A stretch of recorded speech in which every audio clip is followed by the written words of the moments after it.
ரவிக்குமார், நீங்கள் இடைவேளைக்கு முன்னாடியே திரு ஆச்சாரிக்கு குறுக்கிட விரும்புனீங்க. எஸ், உங்களோட கருத்தை விரிவாக பதிவு பண்ணுங்க. நிறைவு கருத்தாக எடுத்துக்கிறேன். எஸ் ரவிக்குமார். இந்த ட்ரக் பட்லிங் பற்றி அவர் ஒரு தகவல் ரொம்ப காலமாக அவர் எந்த விவாத நிகழ்ச்சி வந்தாலும் அதை தவறாமல் சொல்லிகிட்டே இருப்பார். இப்போது அக்டோபர் 6, 2025 சென்னை திருமங்கலத்தில் ஒரு போதைப்பொருள் கடத்தல் வழக்கில் ஒருத்தரை கைது பண்ணாங்க. அவர் யாருன்னா பிஜேபியோடைய மைனாரிட்டி மோர்ச்சாவுடைய நேஷனல் செக்ரட்டரி, அவருடைய மகன். இது ஆச்சாரிக்கு தெரியுமா தெரியாதான்னு தெரில. அதுக்கு அவர் என்ன பதில் சொல்ல போகிறாருங்கிறதும் தெரில. சரி, அதை விட்டுடுவோம். அடுத்தது நான் பிரதமர் பேசுனதை அதை நோக்கி வர்றேன். அதில் அவர் சொன்ன ஒரு பெரிய, இந்த தடவை அவருடைய பேச்சு நகைச்சுவையாக அமைஞ்சதுன்னு சொன்னேன். அதுக்கு இன்னொரு உதாரணம், அவர் ஒவ்வொரு வீட்டுக்கும் நான் பைப்டு வாட்டர், அதாவது பைப் மூலமாக பாதுகாக்கப்பட்ட குடிநீர் வழங்குவேன், இது என்னுடைய வாக்குறுதி அப்படின்னு அவரே ஒரே ஒரு வாக்குறுதி, அதுதான் ஒரு வாக்குறுதின்னு சொல்லியிருக்காரு.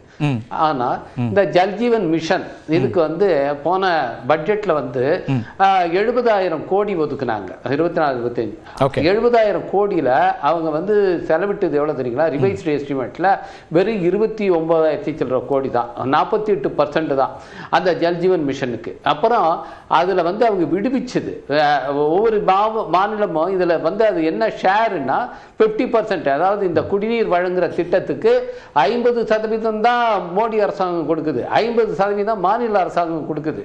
அந்த 50% அவங்க கொடுக்க வேண்டியதுலயும் 48% தான் விடுவிச்சிருந்தாங்க, முழுமையா விடுவிக்கல. இது ரிவைஸ்டு பட்ஜெட்ல வந்த டேட்டா நான் சொல்றேன். அடுத்தது இப்ப போன 25-26க்கு 69,000 கோடி 67,000 கோடி ஒதுக்குறேன்னு சொன்னாங்க. ஆனால் அதுல எப்படி ரிவைஸ்டு எஸ்டிமேட் நமக்கு 1ஆம் தேதி பட்ஜெட் வெளியிடும் போது தான் தெரியும். அதுல எவ்வளவு 40% செலவிட்டு இருக்காங்களா, 30% செலவிட்டு இருக்காங்களா. ஏன்னு நான் இதை குறிப்பா சொல்றேன்னா, திருவண்ணாமலை கூட்டு குடிநீர் திட்டம் இது விழுப்புரம், திருவண்ணாமலை, கள்ளக்குறிச்சி மாவட்டங்களில் இருக்கிற ஏறத்தாழ ஒரு 2,500 பஞ்சாயத்துக்கு குடித்தண்ணீர் வழங்குகிற திட்டம். இது ஜல்ஜீவன் மிஷன்ல 3,310 கோடி ரூபாய் மதிப்பீட்டில் தமிழ்நாடு அரசு சமர்ப்பிச்சது. அதுக்கு பணம் இல்லைன்னு சொல்லி இன்னைக்கு இந்த 3 மாவட்டங்களில் இருக்கிற மக்களுக்கு பயத்தில் அடிச்சிருக்காங்க. அவங்களுக்கு தண்ணி கொடுக்க முடியாதுன்னு சொல்லி இருக்கிறது தான் நம்முடைய மோடி அரசாங்கம். இவர் நாங்க தமிழ்நாட்டில் இருக்கவங்களுக்கு எல்லாம் பைப்டு வாட்டர் கொடுக்க போறேன் அப்படின்னு சொல்றது இது என்ன வாக்குறுதினே தெரியல. இது இங்க இருக்கிறவங்க எல்லாரும் ஏதோ கேப்பையில நெய் வழிதுன்னு சொன்னா எல்லாரும் நம்புவாங்கன்னு அவர் நம்முடைய பிரதமர் நினைக்கிறாரா என்று தெரியவில்லை.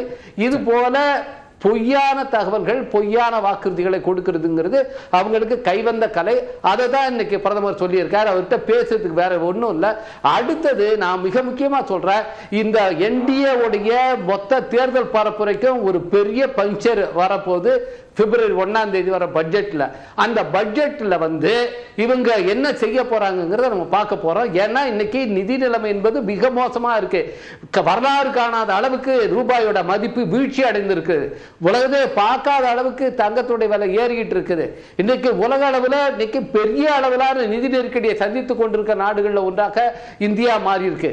இன்னைக்கு அமெரிக்கா 500% டாரிஃப் போடுறாங்க. அதை எழுத்து பேச கூட தெம்பு இல்லாத, திராணி இல்லாத, வெளியுறவு கொள்கையில மொத்தமா தோல்வி அடைந்த ஒரு அரசாங்கமாக திரு மோடி அவர்களுடைய தலைமையிலான அந்த அரசாங்கம் இருக்கு. இதுல பட்ஜெட்ல என்ன செய்ய போறாங்க? இதுல வேலை வாய்ப்புகளை உருவாக்குறதுக்கு ஏதாவது வழி இருக்குதா? எம்எஸ்எம்இ திருப்பி ரிவைவ் ஏதாவது வழி இருக்குதா? மாநிலங்களுக்கு நிதி பகிர்வு ஏதாவது செய்வாங்களா? இல்ல திரும்பியும் செஸ் இதே மாதிரி சர்சார்ஜ் போட்டு மக்களை காலி பண்ணுவாங்களா என்பதை பிப்ரவரி 1ஆம் தேதி நம்ம பார்க்க போறோம். இவங்க என்டிஏ உடைய மொத்த தேர்தல் பரப்புரைக்கும் பெரிய அடி ஆப்பு அன்னைக்கு நிர்மலா சீதாராமன் அவர்கள் சமர்ப்பிக்க போறாங்க. ஆந்திரா கொடுத்த மாதிரி தமிழ்நாட்டுக்கு கொடுக்கலாம் சார். பொறுத்துருங்க, 1ஆம் தேதி பார்க்கலாம். எனக்கு தெரியவே தெரியல. ரைட், பேசலாம் திரு பாபு முருகன். அதுதான் அதை செய்யவே மாட்டாங்க. ஏன்னா பீகாருக்கு ஆந்திராவுக்கு செய்தது போல தமிழ்நாட்டுக்கு ஒருபோதும் செய்ய மாட்டார்கள். ஏன்னா தமிழ்நாடு 1ஆம் தேதி வரைக்கும் பார்க்கலாம். அவங்க வெளியில சொல்லுவாங்க, பீகார்ல போய் தமிழ்நாட்டில் இருக்கிறவர்கள் எல்லாம் பீகாரிகளை தாக்குகிறார்கள் என்று பொய் பரப்புரை செய்தவர் தான் நம்முடைய பிரதமர். அதே மாதிரி ஒடிசாவில் போய் தமிழர்கள் திருடர்கள் என்று அவங்க சாவி வந்து அவங்ககிட்ட இருக்குதுன்னு சொல்லி பொய் பரப்புரை செய்தவர் தான் நம்முடைய பிரதமர். இங்க வந்து அதெல்லாம் மறந்துட்டு அதெல்லாம் தமிழ்நாட்டுக்காரங்க எல்லாம் மறந்துருப்பாங்க. தமிழ் கலாச்சாரத்தையும் தமிழ் மொழியையும் மதிக்கிறேன் இருக்காரு. நிறைய இருக்கு பேசலாம் அடுத்த நாட்கள். நன்றி. இல்ல பாபுமுருகன், இப்போ ஒரு பாஜக கூட்டணி அப்படிங்கிறது வலிமை இருந்தாலும் அதெல்லாம் செயல்ல காட்டலாம். வெளியிட மாட்டேங்கிறாங்களா? தமிழோட தொன்மையை ஏன் மறுக்கிறீங்க? தமிழோட தொன்மையை ஏன் மறுத்துக் கொண்டே இருக்கிறீங்க? தமிழ்நாடு இந்தியாவில் ஒரு பகுதின்னு நீங்க நம்புறீங்கன்னா ஏன் தமிழ்நாட்டோட தொன்மையை நீங்க மறுக்கிறீங்க? தமிழோடைய தொன்மையை ஏன் மறுக்கிறீங்க? தமிழுக்கு ஏன் சமஸ்கிருதத்துக்கு நீ ஒதுக்குற நிதியில 10% கூட ஒதுக்க மாட்டேங்கிறீங்களா? ஏன் சும்மா நாங்க தமிழை மதிக்கிறோம் சொன்னா எப்படி மதிக்கிறீங்க? அவங்களுடைய செயல்ல காட்டணும்ல. சரி, அடுத்த நாட்களில் பேசலாம். பாஜக வந்து ஒரு வலிமைனாலும் இப்ப மத்திய அரசாங்கத்தின் மீதான விமர்சனத்துக்கும் சேர்த்து நீங்க பதில் சொல்ல வேண்டிய இடங்கிறத ஒரு வலிமையா பாக்குறேன். ஏன்னா இருமொழி கொள்கை, நீட் அப்படின்னா பல விஷயத்தை அவர் முன்னாடியே தொட்டு காமிச்சார். எப்படி பாக்குறீங்க? நானே சொல்லணும்னு நினைச்சேன். அப்படி சொல்லும்போது நம்ம என்ன பிஜேபியாக பேசிடுவாங்களோ அப்படின்னு இவங்க நினைச்சிருவாங்களோ நினைக்கும் போது நல்ல வேலை கேள்வியாவே கேட்டுட்டீங்க. நான் அதை ஒட்டியே சொல்றேன். முனைவர் ரவிக்குமார் சொன்னதுக்காக சொல்றேன். நான் கடந்த காலங்களிலே மத்திய அரசாங்கம் தமிழ்நாட்டை முழுவதுமாக வந்திச்சிருக்கிறது. எந்த விதமான நிதி பகிர்வும் மத்திய அரசாங்கத்திடமிருந்து தமிழ்நாட்டிற்கு கிடைக்கவில்லை என்று ஒரு மிகப்பெரிய குற்றச்சாட்டை மத்திய அரசாங்கத்தின் மீது வைத்திருக்கிறார். அனைத்து இந்த அண்ணா திராவிட முன்னேற்ற கழகம் எடப்பாடியார் தலைமையில் ஆட்சியில் இருக்கிற போது 670 கோடி சிறு சாலை வியாபாரிகளுக்கு வட்டி இல்லாத கடனாக மத்திய அரசாங்கத்திடம் பெற்று அண்ணன் எடப்பாடியார் வழங்கியிருக்கிறார். 2145 கோடி ரூபாயிலே 11 மருத்துவக் கல்லூரியிலே மத்திய அரசாங்கத்திடம் பெற்றுக் கொடுத்திருக்கிறோம்.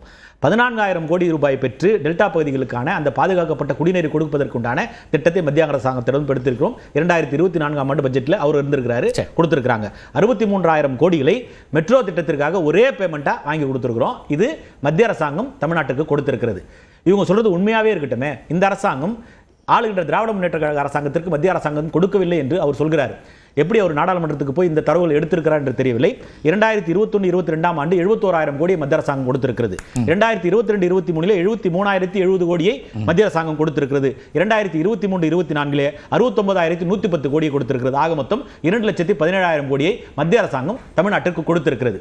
இப்ப இவர் மீது இது போன்ற ஒரு எதுவுமே கொடுக்கலன்னு முனைவர் ரவிக்குமார் சொல்வதை வைத்து பார்க்கிற போது இவர் மீது உரிமை மீறல் வழக்கை வந்து விதியே மனுவே வந்து பாராளுமன்றத்தில் மத்திய அரசாங்கம் இவங்க கொடுக்கிறதுக்கு உண்டான வாய்ப்பை இவர் உருவாக்கி கொடுத்திருக்கார். அதை தாண்டி நீங்க